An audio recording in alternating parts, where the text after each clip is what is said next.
Top 10 dugotrajnih, seksi, zimskih parfema. Ostanite sa mnom do kraja videa.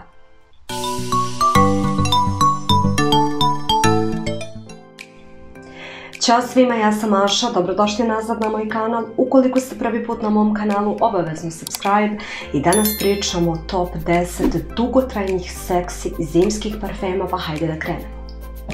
Pre svega imamo Blue Lazuli iz Armanijeve Privé linije.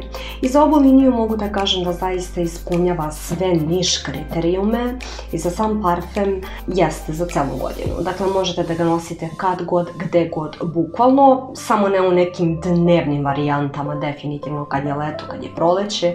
U principu parfem koji je slatkast, koji je čak i voćkast, ima osmantus. Ukoliko volite osmantus od brenda Aqua di Parma, znate na što mislim, također je akvatičan, ali u samoj bazi ima vanilu, ima med, ima duvan, tako da apsolutno ispunjava kriterijume da bude jedan dobar zimski parfem. I definitivno ga vidim na muškarcu koji je uvek raspoložen, koji je vedrog duha, koji zaista zrači pozitivnom energijom i jako je zima, ne moramo uvek da koristimo teške, kožne, oud parfeme. Dakle, ovo zaista može da bude dobar izbor što se mene tiče i još jednom Blue Lazuli Armani Privé. Čuveni Tom Ford Ombre Leather. Mislim da većina zna kakav je ovaj parfem. Dakle, ovo je u principu pre svega kožast parfem. Dakle, osjeća se mnogo kože, iako kao gornju notu ima kardamom. Mogu da kažem da zaista osjećam najviše kožu i mogu da osjetim belo cveće, da je animalan parfem, izuzetno seksi, predobar parfem, može da bude čak i za dejt, dakle neka večernja varijanta zimska. Parfem za muškarca koji je zaista džentlmen, zavodnik, kavaljer, za muškarca sa stilom i sa karakterom. Definitivno, moja topla preporuka, ukoliko ga nemate u kolekciji, morate da ga imate, jeste Tom Ford Ombre Leather. Sljedeći parfem na redu jeste Dior Fahrenheit Le Parfum. Da li liči na original? Da, u jednu ruku. Dakle, praćene su sve note, dakle njegove autentične, samo što je dosta bogatiji. I mogu da kažem da ima u otvaranju taj antijelop, odnosno jelensku kožu, što je fantastično. Može da se osjeti mnogo ruma. Dakle, definitivno da je buzi rum parfem. Mogu da kažem da jeste pomalo puderast, ali definitivno ono što dominira u njemu jeste rum, mnogo alkohola, u principu parfem za pravog muškarca koji stoji čvrsto na zemlji, čvrsto na nogama, koji isto vreme i veliki šmeker, zavodnik. Dakle, Fahrenheit linija fantastična je, cela. Ovo je moj izbor sada, eto, za ovu zimu. Dakle, povedite računa Fahrenheit Le Parfum, mnogo ruma, fantastična priča. Neizostavni Stronger With You, absolutely. I kod ovog parfema definitivno najviše dominira lavanda, kedar i vanila. Dakle, pre svega imamo mnogo vanile i kod prethodnog parfema smo imali rum kod Fahrenheita i ovdje ga imamo. Dakle, imamo malo buzi moment, ali naravno nije toliko izražen. Dakle, dva dijametralno različita parfema. Koliko je Fahrenheit za starije, toliko je ove možda za malo mlađu populaciju, za neki kasniji pubertet, eto tako do 40. godine. U principu zaista fantastična priča. Topao, zimski, utopljen, seksi, za muškarca koji je definitivno šmeker, džentlmen, igrač, bojiš. U principu sve što treba da ima muškarac 21. veka, ali zaista pravi muškarac, pravi džentlmen. Ne postoje reči kojima mogu da opišem lepotu ovog parfema. Dakle, još jednom Stronger With You, apsolutno Emporio Armani. Ukoliko ga niste probali, obavezno to učinite. Ovo je zaista jedna fantazija od parfema i ponavljam, lavanda, kedar, vanila, ima malo ruma, utopljen, fenomenalan. Eros Flame, veoma interesantan parfem i definitivno jeste zimski.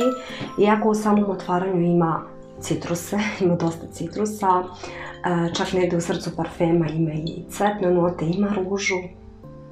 U principu ono što je interesantno jeste da nakon te svežine, dakle bukvalno svežine, citrusa, ruže, ima tonku, ima vanilu u samoj bazi koje ga zaista dosta utopljavaju, tako da ovo zaista može da bude svež, ali zimski parfem.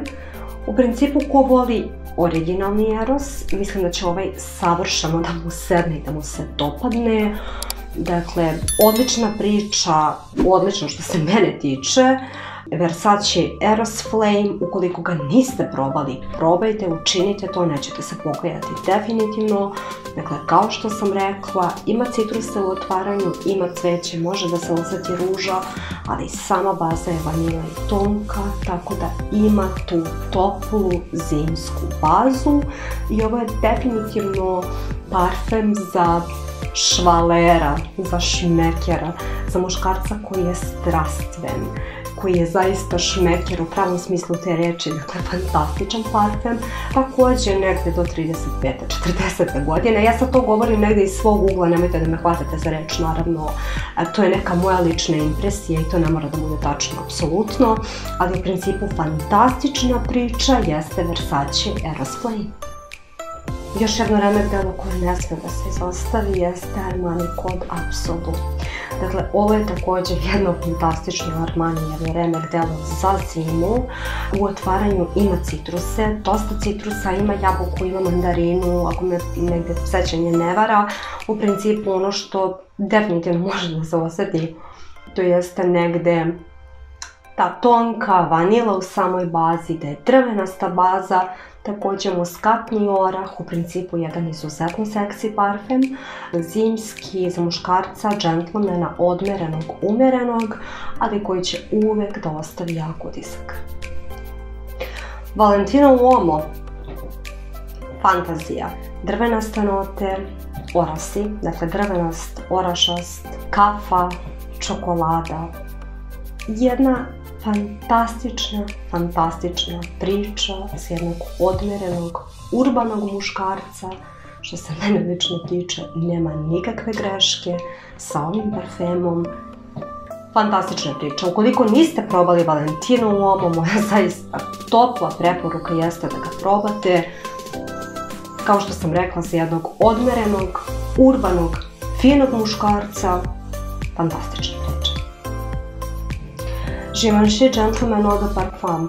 Pričala sam o ovome više puta, čini mi se u nekom od prethodnih videa. U principu ovo je Iris parfem.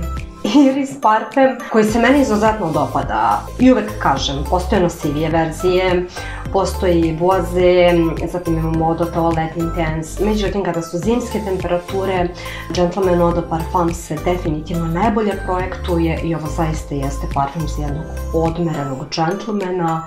Fantastična priča za zimu i uvek kažem Eau de Parfum za zimu, za sad iz ove linije. Gentleman Givenchy. L'Homme Idéal Intense Guerlain.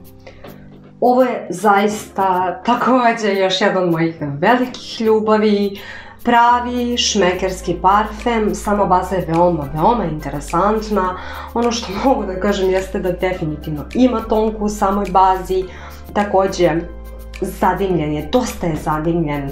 U samom srcu ima bugarsku ružu, u samom otvaranju ima dosta vlačina, dakle mogu da kažem da je začinjen, topao, definitivno zadimljen parfem, džentlmenski, fantastična priča, dakle ne zaboravite L'Homme Idéal Intense, parfem definitivno luksuzan, za muškarca koji ima samopouzdanje, za muškarca koji je ozbiljan, sa nekim ozbiljnim namerama, neko zaista može da ostavi jak utisak na okolinu, definitivno za ozbiljnog muškarca koji zna šta želi, jeste L'Homme Idéal Intense. Pure Excess Night Paco Rabanne i ovo je zaista parfem koji izuzetno dugo traje na koži. Dakle, imamo također vrele začine, imamo karamelu, imamo slatke note, odnosno slatkastije, također kakao, mogu da kažem amber, vanilu, izuzetno bogat, Paco Rabanne DNK, fantastičan, playful, za muškarca koji je onako također raspoložen, koji je pun energije, prosto mračniji, ali energičan parfem. Ne znam kako drugačije da se izrazim, ali definitivno za jednog energičnog muškarca za noć Paco Rabanne Pure Excess Night. To bi bilo sve od mene za danas, nadam se da vam se dopao video, ukoliko jeste obavezno like, share, subscribe. Također ima još dosta parfema koje bih mogla da stavim na listu, ali eto, tako sam osjetila u ovom trenutku. Povedite računa o ovim parfemima, zato što je ove parfeme odabrao ženski nos. Pišite mi u komentarima da li se slažete sa mnom, a mi se vidimo u narednom videu. Ćao!